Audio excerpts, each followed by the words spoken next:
Hello and happy Monday here. Welcome to Believe in Purdue. I am Sam Sprunger, as always, joined by Grant Flora.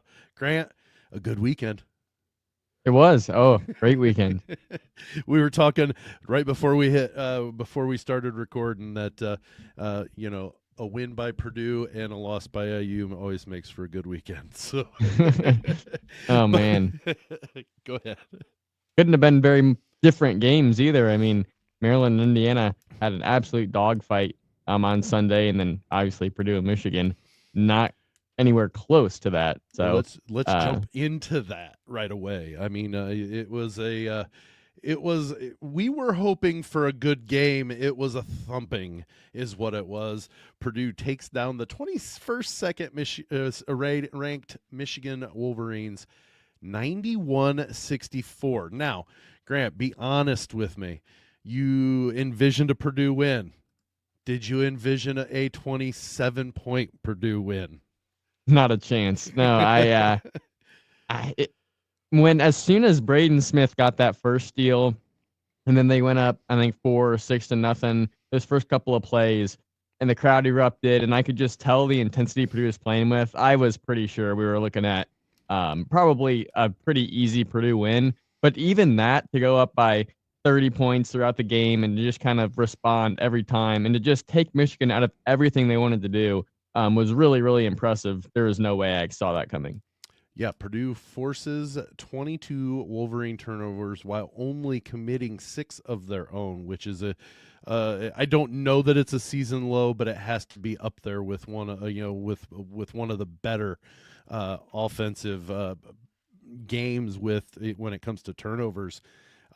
But right out of the chute, those guards, let's say it this way: Dusty May is a great coach. I really like him as a coach. I like what he can do in putting together a roster, but there were a lot of kids on that team that didn't know what they were entering when they went into Mackey Arena on Friday night. Yeah, I mean, Dusty May couldn't have been entirely sure either. It's his first time there. But yeah, when you go into Mackey, especially Friday night at 8 p.m., when it's a good team that's coming in like Michigan, they are going to be really rocking, right? Even you talk about Mackey, it's always bumping, it's always sold out. But you look at a Friday night game against a big time opponent like Michigan, it's just going to be even more so. You think back to the Alabama game, that was a Friday night. I think it Yep. was 8 p.m., maybe 7, I don't know, but it was against number 2 in the country, and Mackey was extra intense for that game. And if you're not prepared for that and you don't mentally come in ready to attack and ready to be the aggressors, then you're going to get manhandled by the Boilermakers. And that's exactly what happened to Michigan. I've done shows with Dalton Shetler. He works at Michigan State. He's done a lot of work on the men's side, and he said every time they went to Mackey, the whole team was just like, "Crap, we got to go to Mackey," because it is just so loud and everybody. It's not a wide open arena. It's kind of a big arena, but yet it's still kind of intimate to where you've got the student section almost right on top of the court. You've got it. It just is, and it gets so loud that Dalton said that there were times that he's got a headset on for the radio call, and they can barely hear what's going on in their headphones. Like that. That's how loud it gets. And he said nobody liked going to Mackey Arena. And there were some comments, and we'll address those on the second half of the show, but some comments made about it's not that big of a deal going to Mackey Arena, but they didn't know what they were walking into. That was the big thing is they had no idea. Yeah, and then obviously we talked about this in the preview for this game. We talked about how Michigan had the matchup situations that were going to benefit them against Yes. Purdue. They just played a style of basketball that was going to challenge Purdue. And Purdue having just lost to Ohio State, Michigan being a good team coming in, we're like, this is a game that Purdue might drop, and they might lose 2 in a row at home, which is unheard of for Purdue. Um, but we did mention the one area Purdue could potentially take advantage of was the turnover game. And what do you know? They forced 22 turnovers, 8 turnovers in the first 8 minutes, which really Yes. set the tone. And at that point, I mean, 8 to 10 minutes in, it was pretty much over. Purdue was up a good 29-9. And obviously Purdue can blow leads, does it all the time. But you could tell there was something different about this game. these guys are going to play wire to wire, and they have a chip on their shoulder from Tuesday night. I've told all the Michigan fans that I know they can blame Ohio State for what happened because I definitely think that loss propelled Purdue to play the way they did on Friday. I think they would have still been up for the game, but they had that extra chip, and you know what, that leads into what I was going to talk about with Braden Smith. He plays with a chip on his shoulder anyways, and they walked in and got beat, or you came in and let Ohio State hang and come back completely and just win that game. He didn't play a great game that game, and he was kind of he was the one being criticized a little bit the most because of his play that led Ohio State back in. Okay, he wasn't the one guarding, I can't even remember who it was, but he wasn't responsible for them, but yet he took that upon him. My goodness, he couldn't have led off a game in a better fashion, getting forcing a turnover immediately on the first possession, getting a lay-in, then all of a sudden, I believe he had 15 at the half. So like he took it personally, that overall performance that Purdue had on Tuesday night, and made it almost his personal mission to make sure Michigan wasn't in it. Yeah, I mean, what a response. It was a statement from him, and it was a statement from Purdue as a team saying, hey, this is not that game on Tuesday was not a good performance from us. There were different things that could have affected that, but we're still a really good team, and we're not about to go start dropping games and start becoming a non-factor. We're still one of the best teams in this league, and we're one of the best teams in the country, and they showed it Friday night. The question is, how are they going to keep maintaining that intensity going forward?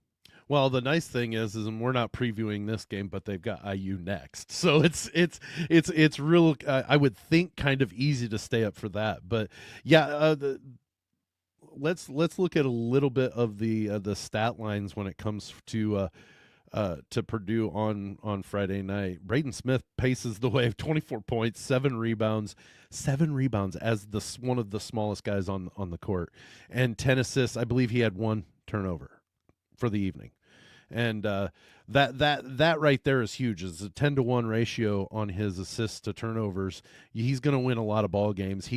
I think he made an even bigger statement this game to say, "Hey, I'm in the running for Player of the Year in this Big Ten." I really do. Well, you got to keep in mind he played 37 minutes in this game and consistently plays that many minutes and is the primary ball handler. I mean, nobody has the ball on Purdue more than Braden Smith. And for him to only turn it over 1 time just says a lot about his skill and his ability to take care of the basketball. That's a lot harder to do than what most people give him credit for. And if he can play somewhat like this on a nightly basis, Purdue becomes really difficult to beat because he sets the tone for everyone else. Yeah. And when he is creating and he's playing, he's shooting the ball well, he's doing all these things that he does, it opens things up for the rest of the team and everybody else kind of follows suit. You're not the only one that said Purdue goes as Braden Smith goes. Right. I mean, it's totally true because you saw what happened Tuesday night against Ohio State where he wasn't really going and neither was Purdue. Yeah, they looked disinterested, and it wasn't that Braden Smith looked disinterested. It looked like Braden Smith was struggling, and that led to everybody else being able to just kind of go, well, if Braden's not going to be going. I'm not saying that's what happened. It just appeared that way. But my, oh my, I had to watch the game on delay because I was doing a broadcast, and by the time I looked it up at the half, or when I finished, and it was at the half, and I'm like, oh goodness, how did we get to here? Like I was excited, so I got to watch it on delay because of that. But CJ Cox, what a game he had! I mean, he had a 5-point run in about 15 seconds. That he got that steal against Donaldson, quick lay-in.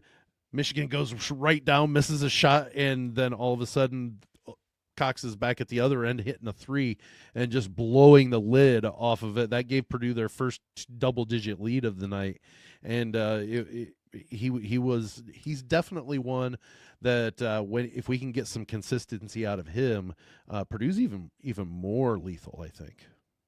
Yeah, it's it's tough to say that CJ Cox will play like this on a nightly basis. Right. But I think this is the type of player he needs to be for Purdue. He needs to be a guy who's going to heat up the opponent's defender or the opponent's primary ball handler, best guard, whatever you might say.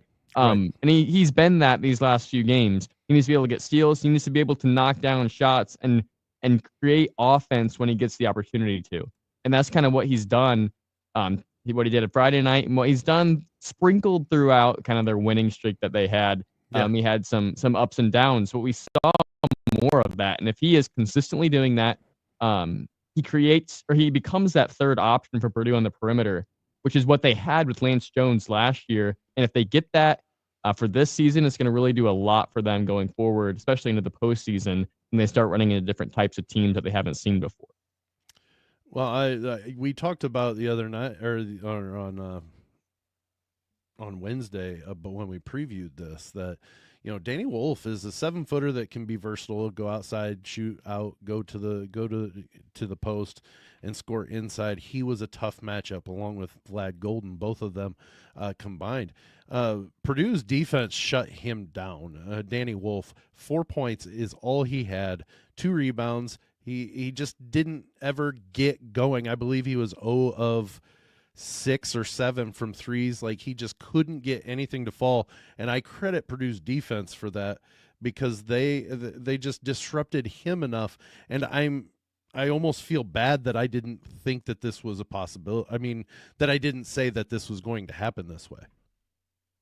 Yeah, I think part of it is Michigan just didn't shoot well. I mean, Danny Wolf had opportunities from 3 that were great looks that he just didn't make. But I think that has to do with the fact that Michigan was really too focused on keeping the ball than actually scoring the ball. And I think it's something people don't always recognize is if you're playing a team that's pressuring you and you're struggling to not turn the ball over, your focus becomes, we got to take care of the ball. We got to get it across half court. We need to make sure that we even get good looks, that then maybe when they do get the looks, they're not really focused on actually making the shot. Like you end up shooting it really strong or really short because you're just kind of chucking it up there because you realize you have the opportunity. And so I think it's kind of what happened to Michigan is they got some open looks and they're like, oh, hey, it's open. I got to take this. And they didn't end up making it count because they were just so focused on keeping the ball and trying to get something that when they got something, they didn't really make the most of it. I really was. I did see a couple more examples of, and this is I love Miles Colvin, but he's really got to work on his defense. I did find a couple of different spots there that he went out flailing at the guy out at the 3-point land, and he just zoop right by him for a pull up jumper. Now, one of them he didn't make, but the other one he did. Like. He's really got to be able to lock that down, to be able to get out there, flash the hand, but not leave his feet to where all of a sudden he's a sitting duck and can be passed on defense. Yeah, it's just disciplined closeouts, like stopping your feet, making sure that you're not out of control. And as a defender, that's really important, especially nowadays when you're playing with these Division I players. Like they know how to pump fake. They're going to do that pretty much every time. If you're disciplined, they still might pump fake and then you're there and they just don't go anywhere. Like they can't even drive because you're just there. It's so much better to play it safe and to close out. But like if they still take the shot over you and you're maybe a little late and they make it, I mean, it happens. You're right. But they're guaranteed to get a high percentage look if you just go flying out there because they're going to fake and drive or they'll fake and then take a side dribble and shoot. You're just putting yourself totally at the mercy of the offensive player. You're not disciplined when you close out. Well, Braden Smith, not only was he the team high in scoring, but he was also the team high in rebounds as Fletcher Lawyer, Trey Kaufman-Wren, and CJ Cox and Caleb First all had only 3 apiece. Oh, and Raleigh Burgess had 3 apiece. And Braden Smith has 7. The smallest guy on the court is out rebounding our big guys. I'm not complaining, but that was the only category that I did see Michigan won on Friday was the rebounding. So and that's such a minor concern when you're scoring, when you're winning the game by 27, because you have less chances to rebound the ball, because you're hitting more shots, you've got more, less opportunities, but the fact that they were out rebounded 35-30 to Michigan is a slight thing where you shouldn't be as with somebody like Trey Kaufman-Renn and those big guys that they've got, they shouldn't be out rebounded that much. Yeah, although the difference did come on the offensive glass. Both teams had 22 defensive rebounds, but 8 and 13 was the difference offensively. However, you look at the three-point shooting, Michigan was 6 of 29. If you shoot a lot of threes and you miss a lot of threes, that creates a lot of long rebounds, and long rebounds are much more likely to become offensive rebounds. So that's what you could have seen, a lot more of those long rebounds. Michigan was able to secure to get more offensive rebounds, and there you have it. But you're not wrong. Especially, I think it shows how rebounding is really a skill and something you can kind of nail down a little bit, as opposed to just the biggest guy getting the ball. Because Braden Smith leads the team in scoring, he's the smallest one on the court, and he consistently rebounds at a high level because he knows where the ball is going to be, and he gets himself there in a way that he can get the ball. And I think it's just a credit to Braden Smith. Another one of his skills that especially a lot of people that don't follow him closely don't recognize. But it really makes a big difference for Purdue. He's the second leading rebounder for the team right now at 4.8 rebounds per game. Yeah, behind Trey Kaufman-Renn at 6.3. Yeah, that's pretty wild to think. Yeah, but you're absolutely right. And I didn't even take into account that, but still, it's not a stat. I mean, if there's any sort of a stat that you're worried about, that would have been it from the other night, because it's really odd to win by that much and be out rebounded, period. But then you take into consideration various things. But hey, you're right. Braden Smith, when he's darn near getting a triple double because he's out rebounding everybody as the smallest guy on the court, he's definitely not muscling his way in there and taking him away. He's getting to the right spot at the right time. And I guess I'm most taken aback that Michigan came so unprepared, it seemed like, in a game that really allowed people, the doubters, to say, see, they're not ready yet. They're not ready yet. Now that Purdue played a fabulous offensive and defensive game plan against a team that could have been a lot of trouble for them.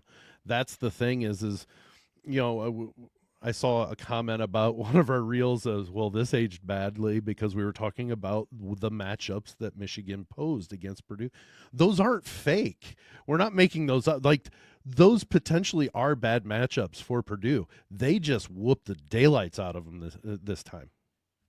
And I think when they go to Chrysler, we're going to see a lot more of that because Michigan is going to come out looking for some revenge. Right. And that's just like 2 weeks away. Yep. So, it's great that Purdue gets a big-time win at home, but I'm a little bit worried about what's going to happen when they go to Michigan because they won't have the Mackey crowd. That'll be completely flipped because, Chrysler will be bumping to play Purdue. Yep. And then when Purdue has to actually play defense instead of just getting turnovers and steals, which, I totally understand that's defense, and that was what they had to do to keep Michigan out of what they wanted to do. But when they actually get a chance to play offense, Michigan, when they play offense and they can run what they want to run, I think Purdue's going to be really hard for us to stop them. So we'll keep note of that. We don't know what will happen when they do go to Chrysler. It could be to where Purdue has the same sort of success in forcing Michigan into turnovers. But you're absolutely right. When you have the home crowd, that does a ton to assist you in sort of some of those areas. Purdue still, I'm still, honestly, I would still say Purdue by 4 or 5 points maybe. But at the same time, that's me just BSing. I'm not even actually thinking about that yet. But it just, yeah, I worry about what Chrysler is going to look like because I have seen Purdue, a really good Purdue team, go in there and just get housed because they had an off shooting night and Michigan didn't. Just almost an identical game than what we saw on Friday night. Yeah, Chrysler and Michigan either blows them out or makes it a really tough game. You remember last year, Michigan was the worst team in the Big Ten, and yet that Chrysler game was still tough. Purdue pulled it out a little bit, but they were down for a lot of that game, and they just really had to grind it out. And they didn't play their best game. But, that's what happens when you go to Chrysler and you're Purdue. So, Purdue could still win the game, for sure. I have a hard time believing they're going to force 22 turnovers, especially because Michigan's going to be ready to handle that pressure and they're going to have a game plan for it. So Yeah. I think if Purdue wins, they're going to have to figure out some sort of defensive scheme where they can handle Wolf and Golden. And Golden, I know he only had 14 points, but when he got to what he wanted to do and what Michigan wanted for him to do, he was effective. He was really effective. And that scares me for that next matchup. Well, we're going to go ahead. We're going to take a quick break for the audio podcast, and then we're going to get back and we're going to talk about Michigan guard Tre Donaldson's comments about Purdue and Mackey Arena. So we'll be right back after these messages. You're listening to Believe in Purdue on the Believe and Lounge Sports Network. Okay, we're back. Okay, so Grant, the second of two idiotic comments by Michigan former or current Michigan guards. Tre Donaldson was asked about taking his first trip to Mackey Arena, and he said, I don't understand what you guys up here in the North are saying about Mackey being such a hard place to go. I've played at Rupp Arena. Not the same thing. Not even close to the same thing. Did he light the fuel for this game with that comment, or did he at least start the flame for it? Could have been, but I'm telling you, I don't think it even really would have mattered because Mackey was going to be rocking and rolling for Michigan on a Friday night when they just got beat at Mackey on Tuesday. So sure, it could have contributed, but overall, Mackey would have been rocking and rolling no matter what, because it always is, and that's what somebody like Tre Donaldson doesn't understand. My question is how in the world does somebody that, I mean, there are a few people left of that team from that has played in Mackey in the past. I mean, Roddy Gale played at Mackey on Ohio State. What wouldn't, I mean, I would think that they would have gone up to him and shut up. You have no idea what you're talking about. You need to check yourself, because if I was it last year, I believe I saw it was one of those Big Ten networks where they asked all the coaches a question, and every single one of them was asked which place is the hardest place to call or to play a game at, and you couldn't say your own place. I think it was 8 out of 14 said Mackey Arena. And rightfully so, because not only is it a tough place to play, but Purdue is a tough team year after year. And when you're playing a tough team in a tough environment, like, you're just it's not gonna be easy. I will tell you, I have personally been to games at Mackey, quite a few of them. I've been to Assembly Hall for a game, believe it or not. I've also been to Hinkle Fieldhouse quite a bit. I've been to, so that's Hinkle, that's Assembly Hall, that's Mackey Arena. And I will tell you, even at the best of times, Assembly Hall and Hinkle Fieldhouse do not compare to Mackey. And I think one of the reasons why someone like Tre Donaldson, who has played in Rupp Arena or arenas like that, wouldn't understand until they played in Mackey why Mackey is so much different is because you think of those buildings like Rupp, they're big, like closer to NBA style arenas. Mm-hmm. They kind of go out. Mackey has the dome over it. It's not huge. And when people pack in there, it gets loud, and the acoustics really make it really kind of just make it such a convulsive sound that it's so hard to hear anything. And that's something you can only experience. Think of the two. There's really a top 3 environment list in all of college basketball that most experts agree on. Cameron Indoor, Allen Fieldhouse at Kansas, and then Purdue. Allen Fieldhouse is great because it's Kansas and they just have a great culture and environment there. Cameron Indoor and Mackey are both smaller arenas that they really pack the fans in. The fans are super passionate, and that's what makes it so tough. It's because it's smaller, and the acoustics allow for a lot louder of a noise and a more intense and intimidating environment. And again, that's what someone like Tre Donaldson, who has played in Rupp and some of those other big-time arenas, now, in fairness, he transferred, I believe it was from Auburn, so... Yeah, like... He knows those SEC places, but they just don't compare. No, not in the least. I'm going to chalk it up to naivety. He just didn't know. He didn't know that he was, and I don't know that it. I guess my question of did this light the fire? I think what it was is he was going to run into it anyways, but to go into it with Well, it's not that big of a deal. Really set him on edge when he found out what it was, because he was the one that threw the pass. Got picked off by Braden Smith on the first possession. And just from that point on, there were times that he looked like he was lost in the headlights. He really did. And it was at the times that crowd was way up, and it was just he didn't know which way was up. Yeah, and I mean, maybe it was something where like he didn't want to like play it up super high. I thought if it was more of a, like he's like, oh, it's not that big a deal. Like he'll be able to handle it better. I don't think that was the right approach. Clearly, it didn't work out very well for him. But when it's all said and done, I mean, everybody knows Mackey's a tough place, and they proved it Friday night. Well, yes, you're absolutely right. The next up will be the Indiana Hoosiers coming into Mackey Arena, but we're not going to talk about them until Friday morning.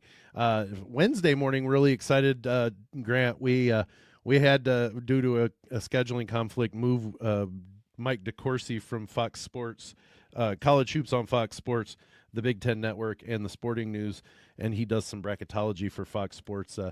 He was going to be on Friday. He had a scheduling thing, so he's coming in on Wednesday. We're going to talk about Boilermakers and where he's kind of got the men in old gold and black. I said it right this time, Grant.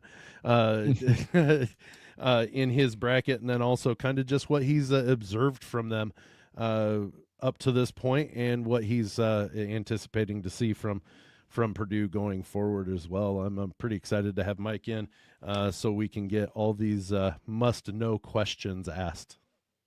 Yeah, and I was super looking forward to that. He really knows his stuff, and he will have a lot of valuable insight, not just about Purdue, but about Big Ten and about looking ahead to March as a whole with the entire nation. So I'm definitely looking forward to talking with him. Yes, sir. Well, that brings us to the end of BLEAV in Purdue for this Monday. Thanks so much for joining us. We'll be back on Wednesday with Mike DeCourcy.